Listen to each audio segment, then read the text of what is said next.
in between the crocodiles. Absolutely, yeah. Well, that's what I was thinking. I might have to get up there for a fishing trip one of these days. Some of those barra look good, I tell you what. Right now, they're good eating too. How you going, mate? How can I Hey, help you? I'm fine. Yeah, with that back to number 6 there, Flemington. You've got number 3, the rider. Yep. Highlighted, not. Yep. No, that's actually a mistake. I was actually supposed to have that highlighted as the runner, not the jockey.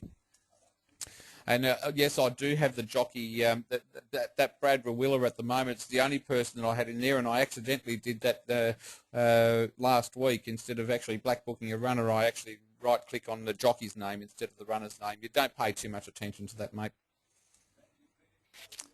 Wanted was one of the top picks on Under the Radar today as well, so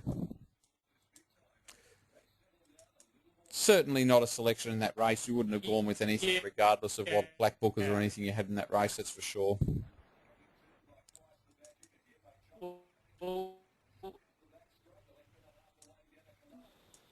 You're breaking up quite badly there, Keith, mate.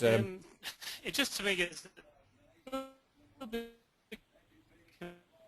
sorry, Keith, I'm going to have to take you off, put you back on mute, mate. You're breaking up really, really badly, which indicates that your bandwidth isn't up to scratch. So I can't hear a word you're saying, really. Keeps breaking up. All right. Cheers, mate. All right, anybody else? Adrian, how you going, mate? G'day, Kev, how you going? Good, yeah, really good. Yourself? Yeah, good, mate. Had a pretty good day today, so I was quite happy with that. I think the training during the week actually did a world of good, so that was... Yeah, good. Awesome, mate. I'm really happy to hear that. Yeah, so that was fantastic. I did have a question, though, about Eagle Farm Race 1. It was a no invest for me, but I just wanted to sort of get clarification on at the 10-minute mark, there's just all this money just... there was no money in the pool really at that stage. That was one of the weakest races of the day, and in fact all the way down until about 30 seconds to go it was no invest because of the pool sizes. Given that we've got a minimum 50,000, so whenever you see a wealth of money across a 10-minute mark like that, it's usually because there was no money leading up to that 10-minute mark, and you can sort of see the figures beforehand were rather skinny compared to sort of later in the day. That's a good Dutching race. It's not a good race for a standout, and it certainly is a no invest. You're absolutely right in terms of a standout, which is what I'm always concentrating on more than anything on a Saturday afternoon. The reason is I still would have had a smashing day on auto today, but I would have outlaid, I've only outlaid $570 today, and I've got back $15.88. Yeah. That's good percentage of profit on turnover. Yeah. What about Randwick Race 6, just about to run in about a couple of minutes? It's also got a fair bit of money sort of on the 10 and 5-minute marks across. What's the reason for that, Adrian? Is there a scratching or something? No, come on people, what's the reason? Why do we see so much colour across 10 and 5 minutes? And this is something that, we need to take on board. Like we're looking at an odds-on race. That odds-on favourite's got 45% of the pool. Leading up to that point, that thing was $1.40, $1.50, $1.50. So all of a sudden now leading into 10 minutes when everybody else starts coming in hunting for some value everywhere else, you're going to shorten that market. You should know that from the dogs as well. Yep. Yeah. So, when the dogs, when we look at the dogs where there's absolutely no colour on the favourite, but then there's this massive colour everywhere else, it's only because the only attention was on that favourite, and now all of a sudden money's been spread out everywhere else. So we're never going to be able to trust that race, ever, right? All that they're doing now is coming in each way for the number 3, which, look, I wouldn't disagree, but this is a very, very, very tough race. This is actually one of the toughest races of the day today. You've got Triple Honour and Vision and Power and all these fantastic horses, which more than half of you probably would never even know.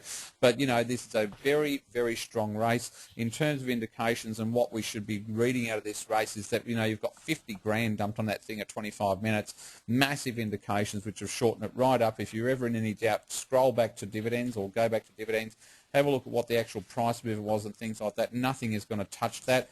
Now all of a sudden all that we've got is, and I'll go back to David as well, like I don't care what that favourite does now. If it goes out to $2, which it is going to, it's only because of all the money coming in for the rest of the field, which is pushing the price back up on that, but there are no credible indications in that race. And the reason for all of that, just to answer your question again, Adrian, and for everybody else, is because there was it was hard to shorten that favourite up anymore, right, from $1.40. Yep. So as everybody sort of come in and said, stuff $1.40, I'm going to take everything else in the field each way, there's your influx of money into the pool from 10 to 5 minutes and things like that, and that's brought up indications on every runner.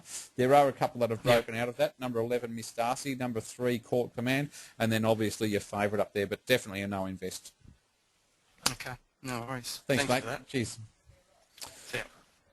All right, now, anybody else have anything that they would like to ask? Because, we've got about 20 minutes left, and certainly wouldn't mind taking a look at a couple of things while we're on the webinar. Look, I think that we should all know by now, and for the newbies that are in the webinar, after 3 o'clock on a Saturday, just don't bother. Until you know exactly what you're doing in and out, just do not bother. Here's my second tip for Warracknabeal too, is the number 10 Waterhole, which, geez, keep an eye out for that one. But anyway, so, after 3 o'clock on a Saturday, the market turns pear-shaped. You've got your feature races of the day, which are very hard to separate on paper, and I can tell you that right now from Randwick Race 6 that's running at the moment. Very hard to separate on paper for the punters, even the smart ones. And so the money becomes very hard to separate for us as well. And after 3 o'clock, not only do you have that, but you've also got a higher sort of amount of recreational flutter, punters, beers in one hand, tab tickets in the other, TABs filling up, pubs filling up, all that sort of stuff. We really just want to sort of like make our money earlier in the day. And I mean, have a look at it. The evidence is right there in front of you. Like I made my money before 2:30, really 20 to 3 this afternoon. I've not really done a thing since, and I'm not that enthusiastic about giving it back. I'd rather finish up today with 4-figure odds, which I'm only in there by $18. If I have one more outlay, I'm going to go backwards, and I'm not going to be in 4-figure odds anymore. So, you learn to protect and be guarded, and guard your profits. Just keep that in mind, folks, particularly for the newbies. After 3 o'clock on Saturday, until you know what you're doing, it's a no invest time, which is clearly stated in all the agreements and things like that. But certainly the time where most of us are going to be making our money is between, say, 12:30 and 2:30 in the afternoon. Okay, so we'll just jump into the next race, and I don't like the look of that Waterhole, so I'm going to be moving right along. That is my tip in that race, but anyway, tip schmips, and tips are always open to interpretation. Somebody mentioned Ron Dufficy before, and Ron Dufficy, Larry Olsen, Tony Brazel, and Alfie and all these guys and everything else. Look, they've all got their own ideas on things.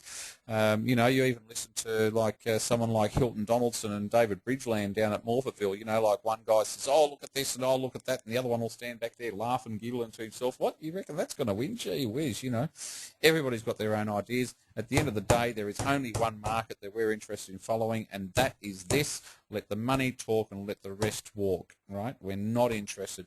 I'm not interested in looking at, overly interested in looking at tips, even my own tips, to be honest with you. I'll tell you the main reason why I do those tips, because a few of you, who most are not online and on the webinar today, love using them for exotics and love looking at them in terms of, should we be including other things in the Dutch and all those sorts of bits and pieces. Anybody is able to go and post tips. There's a thing on there called member tips as well, where you can go and post your own tips for the weekend and things like that. And you'll find that we've all got our own ideas for anybody who's interested. Like everybody's got their own ideas. I do a lot of black booking in the program. Most of my black booking revolves around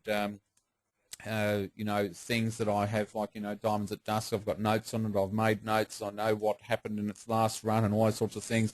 I know if there were good indications on it, if there weren't good indications on it and things like that.